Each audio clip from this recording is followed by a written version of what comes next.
Hai, teman. Perasaan dan emosi yang dirasakan setiap orang berbeda-beda. Ada yang lebih cuek, tetapi ada pula orang yang memiliki perasaan yang lebih sensitif. Orang yang lebih sensitif cenderung mudah tersinggung, bahkan memikirkan perkataan atau tindakan orang lain secara berlebihan. Apakah kamu termasuk orang yang sangat sensitif? Jika demikian, kamu mungkin orang yang sangat perasa.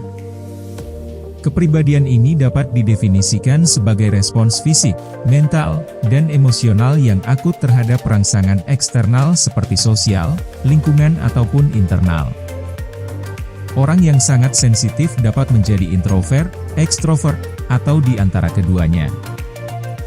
Kepribadian orang yang sangat sensitif memiliki banyak aspek positif, antara lain tingkat kemampuan lebih untuk mendengarkan dan memverifikasi, meningkatkan empati dan intuisi, meningkatkan pemahaman tentang kebutuhan orang lain. Dalam istilah psikologi, kepribadian ini disebut juga dengan highly sensitive person. Highly sensitive person adalah istilah yang digunakan untuk menggambarkan seorang individu yang sensitif atau sangat peka, di mana sistem saraf pusat mereka sangat peka terhadap rangsangan fisik, emosional, atau sosial. Highly sensitive person menunjukkan seseorang yang memiliki tingkat kepekaan atau kepekaan yang tinggi. Sensitivitas dapat berupa interaksi emosional, fisik, atau sosial. Diperkirakan sekitar 15-20% dari populasi dunia termasuk dalam kepribadian highly sensitive person. Apakah kamu salah satu orangnya? Seseorang dengan kepribadian highly sensitive person umumnya lebih sensitif terhadap rangsangan lingkungan, kerumunan, kebisingan, dan interaksi sosial dengan banyak orang, yang dapat melelahkan baginya karena stimulasi yang berlebihan.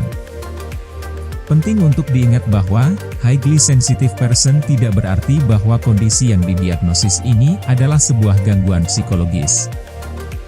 Ini adalah sifat kepribadian yang mencakup peningkatan respons terhadap efek positif dan negatif. Jadi, orang yang sensitif bukanlah orang yang sakit jiwa.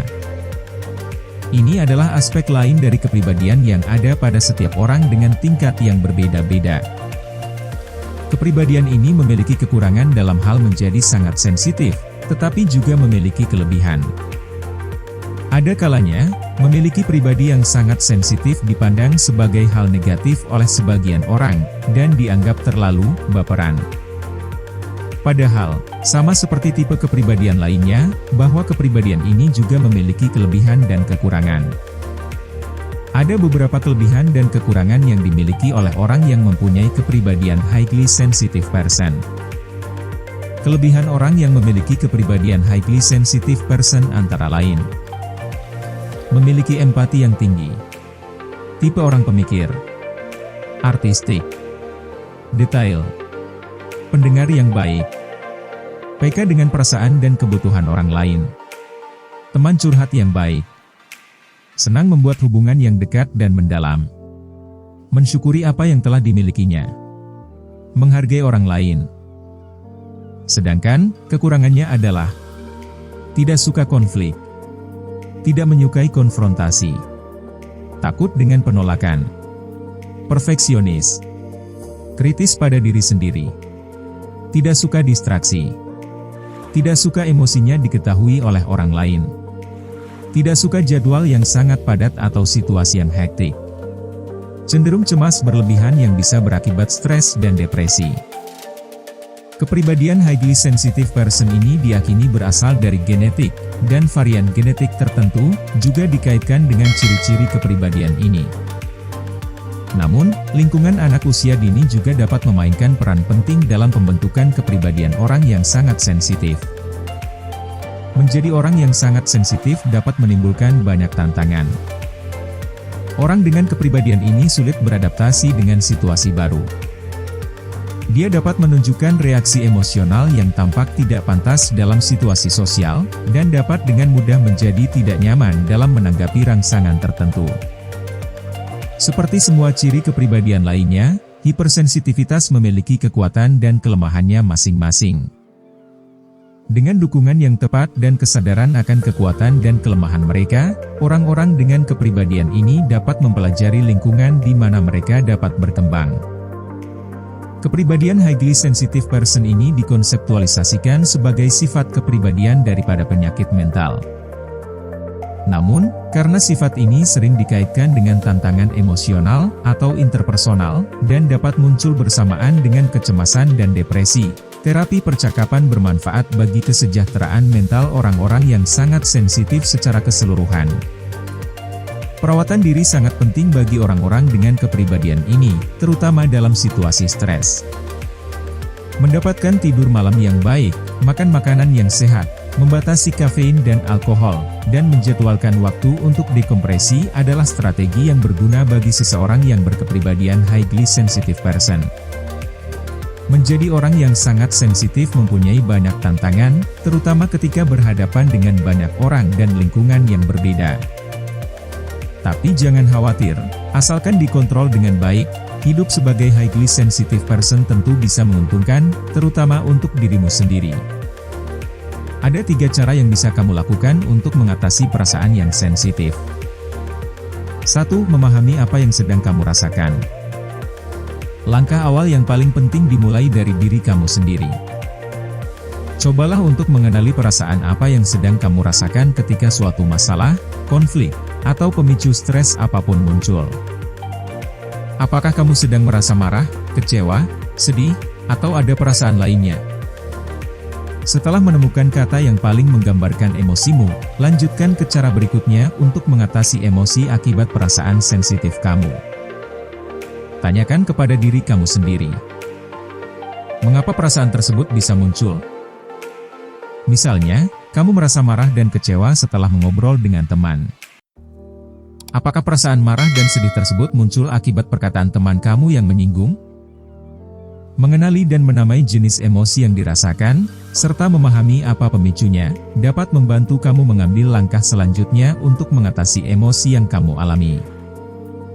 Ketika sesuatu yang menyedihkan, menakutkan atau membuatmu marah, cobalah untuk menjaga jarak emosional.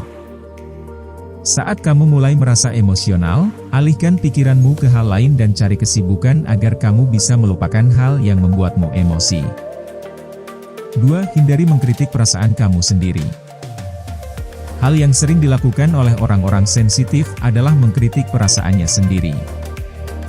Contohnya, ketika mereka dihadapkan oleh suatu masalah, mereka akan berkata, "Seharusnya aku tidak perlu merasa sesedih atau semarah ini." Satu hal yang perlu kamu pahami adalah, emosi atau perasaan apapun tidak dapat dihilangkan sama sekali. Setiap orang pasti akan merasakan emosi jenis apapun, baik marah ataupun sedih. Apabila kamu tidak mencoba mengenali perasaan yang dialami, dan malah menyingkirkan bentuk emosi yang ada, kamu akan terbiasa berpikir bahwa merasakan marah dan sedih adalah bentuk kegagalan. Kenyataannya, cara ini justru tidak membantu kamu mengatasi perasaan sensitif yang sedang kamu rasakan. 3. Menentukan langkah yang harus diambil. Cara lain yang dapat kamu lakukan untuk mengatasi perasaan sensitif adalah memikirkan apakah kamu perlu mengambil langkah tertentu mengenai masalah tersebut. Jika perasaanmu tersakiti oleh seorang teman atau anggota keluarga, kamu mungkin akan merasa marah dan dendam bila tidak membicarakan masalah tersebut ke orang yang bersangkutan. Pada kondisi ini, kamu dapat membicarakan masalah dengan baik-baik, dan tentunya dalam kondisi yang lebih tenang. Atau, melakukan kegiatan positif untuk mengalihkan pikiran kamu terlebih dahulu. Ketika pikiran teralih, maka kamu akan merasa lebih tenang, sehingga dapat melihat masalah dari perspektif yang baru. Beberapa kegiatan yang dapat kamu lakukan adalah berjalan-jalan menikmati udara segar, menelepon teman, membaca buku, atau melakukan hobi lain yang kamu suka. Itulah 3 cara yang bisa kamu lakukan dan terapkan untuk mengatasi perasaan sensitif. Lakukan setiap saat, sehingga kamu akan menjadi terbiasa. Jangan takut menghadapi hidup, karena kamu adalah seorang yang memiliki kelebihan daripada orang lain. Tetap semangat. Tersenyumlah, maka dunia akan tersenyum bersamamu.